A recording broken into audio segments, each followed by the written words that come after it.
I'm nobody, just someone who sees patterns. If you're here, I love you. Not because I know you, but because I recognise what you're going through. The day after tomorrow, you'll understand why emptiness isn't what you've been running from. It's what you've been searching for all along. Everyone's terrified of emptiness. You fill your calendar. You fill your mind.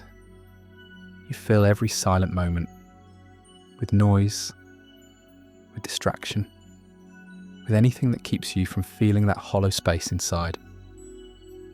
Because emptiness feels like death, right? Like something's missing. Like you're broken. But what if I told you that everything you think is fullness is actually weight? All those things you've packed into your life to feel complete, the achievements, the relationships, the possessions, the endless consumption of content and experiences. They're not filling you up. They're just making you heavy. Real fullness doesn't come from adding more. It comes from emptying out. Think about a cup when it's crammed full of old stale water. You can't pour anything fresh into it. You have to empty it first. Your life works the same way. Your mind works the same way. Your heart works the same way. Right now, you're carrying so much that isn't yours. Stories about who you should be. Expectations from people who don't even know you. Old pain you've been holding like it's a precious possession. Beliefs you inherited without questioning. Fears that were taught to you. Desires that came from advertising. Dreams that belong to someone else's version of success. All of this takes up space. And that space is where your actual life is supposed to happen. You walk around feeling full, but it's the wrong kind of full. It's like eating junk food until you're stuffed, but still feeling hungry because your body didn't get any real nutrition. You're consuming and accumulating and filling every gap, but you still feel empty. That's because you are empty. Empty of what matters, full of what doesn't. Emptiness is just space. That's all it is. Space for something real to emerge.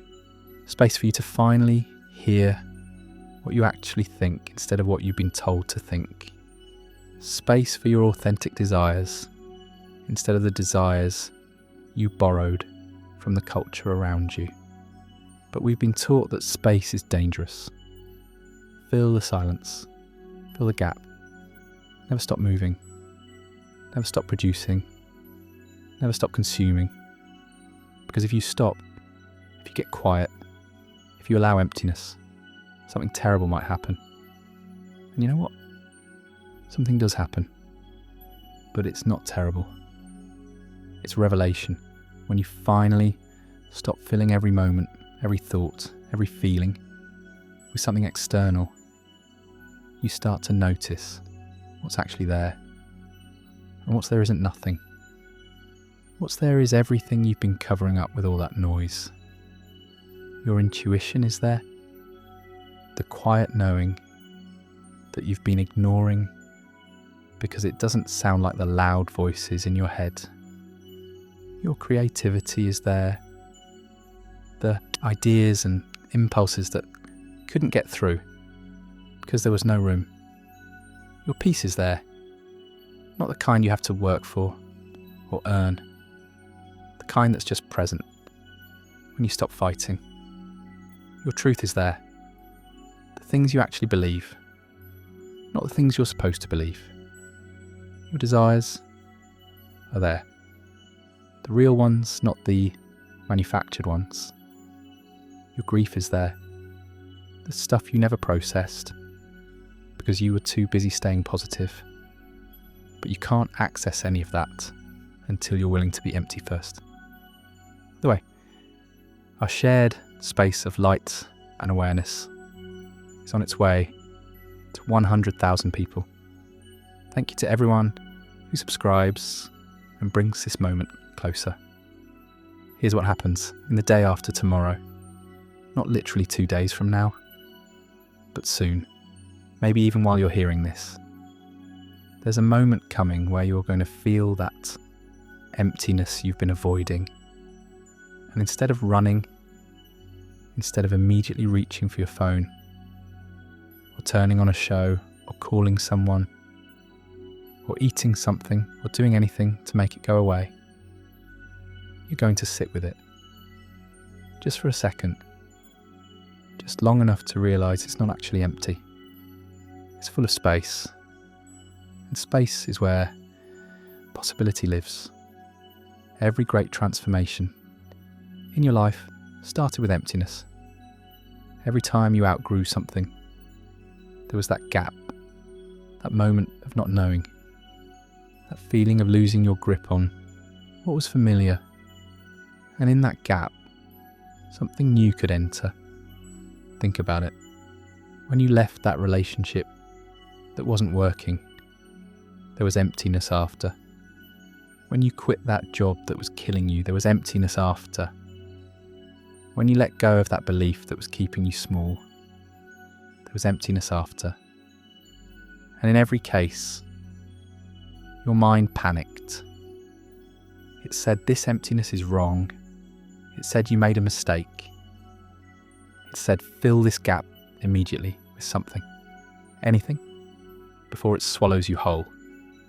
But most people panic in the gap. They grab for the nearest thing that looks like certainty. They go back to the old pattern, the old relationship, the old way of thinking. Not because it's good, just because it's familiar. Because familiar fullness feels safer than empty space. Except it's not. That familiar fullness is suffocating you. It's why you feel stuck. It's why nothing changes even though you keep trying. You can't receive anything new because you're already full of old things. It's like trying to download new software onto a hard drive that's completely full. The new thing can't come in. There's no room. So you keep running the same old programs, wondering why your results never change. The day after tomorrow, you're going to see this. You're going to notice how much of what you call your life is just filler. Habits you don't even enjoy. Relationships that drain you. Beliefs that don't serve you. Activities that numb you instead of nourish you.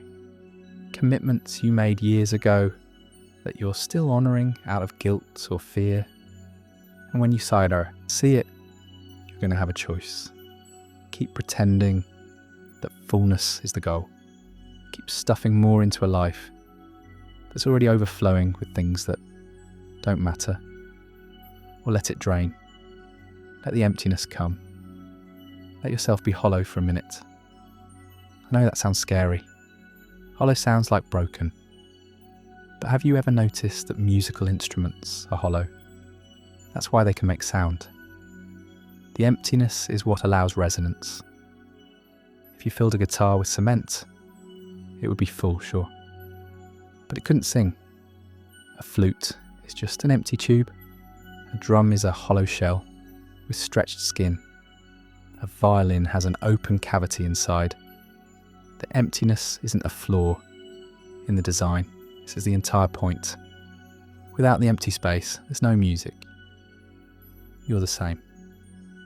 When you're packed tight with everyone else's agendas and expectations and the endless noise of the world, you can't resonate with anything real. You can't hear your own frequency. You're just heavy and silent. But when you empty out, when you create that space inside yourself, suddenly you can feel things again. Real things, not the manufactured emotions that come from consuming content or chasing status. Real sadness, real joy, real desire, real peace, real anger, real love. That's what emptiness becomes when you stop fighting it. It becomes fullness of a completely different kind. Not the fullness of having everything.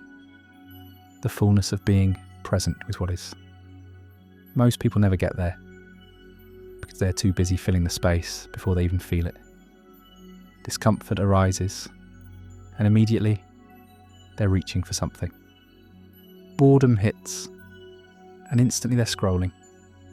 Silence settles, and they turn on music or call someone or start planning or worrying or anything to avoid just being there in the quiet. It's become automatic. You don't even realise you're doing it. The moment there's a gap, you fill it. The moment there's silence, you break it. The moment there's stillness, you create motion. But the quiet is where you live. The real you. Not the performing you or the busy you or the achieving you. The you that exists before all of that. Before the roles and the masks and the endless doing. That you doesn't need to be filled. That you is already complete. But you'll never know that until you're willing to empty out everything that's covering it up. The day after tomorrow, this is what shifts. You stop seeing emptiness as the problem. You start seeing all the false fullness as the problem. All the clutter, all the weight, all the things you've been carrying that were never yours to carry. And when you see it, you start letting go. Not dramatically, not all at once, just gradually. A belief here, a habit there, a relationship that's been dead for years, but you kept pretending was alive. A commitment that made sense once, but doesn't anymore. A story you told yourself about who you have to be. Little by little, you create space. And in that space, something strange happens. You don't feel empty. You feel light. You feel clear. You feel like you can finally breathe all the way in because there's room in your lungs now. Room in your chest. Room in your life. That's when emptiness becomes fullness. Not because you filled it with something, but because you stopped mistaking weight for substance. Real fullness doesn't feel heavy. It feels light. It feels spacious. It feels like freedom, like you could move in any direction, because you're not carrying 1,000 pounds of stuff that doesn't belong to you. Think about the ocean.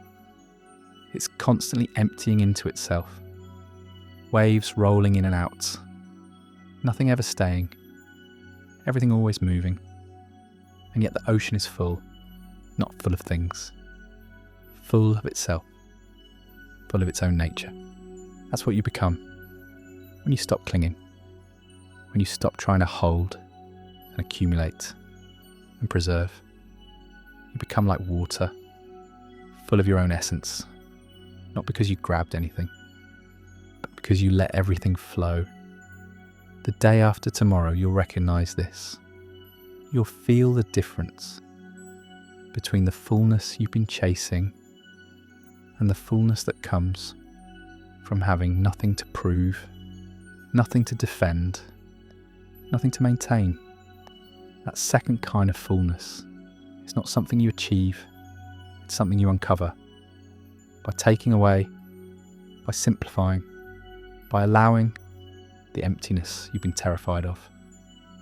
And when you finally let it in, when you finally stop running from the hollow feeling and just sit there in the open space of not knowing, not having, not being anything in particular, that's when you discover you were never empty at all. You were just full of the wrong things. And underneath all of that, underneath the noise and the weight and the endless accumulation, there was always this quiet fullness, this spacious presence, this sense of being held by something so much larger than the small, cluttered life you were trying to maintain. It's the same fullness a child feels before they learn to want things, before they learn to compare, before they learn that who they are isn't enough, and they need to add and achieve and become something else. A child can stare at a wall and be completely absorbed. Can play with a stick for an hour, can sit in silence without needing to fill it. Not because children are enlightened, but because they haven't learned yet that empty space is something to fear. You knew this once, before the world taught you to be afraid of stillness, before you learned that your value is in your productivity, before you started measuring your worth by how full your life looks from the outside. The day after tomorrow isn't a date on the calendar, it's a threshold, and you're standing on it right now. On one side is everything you've been doing to avoid emptiness.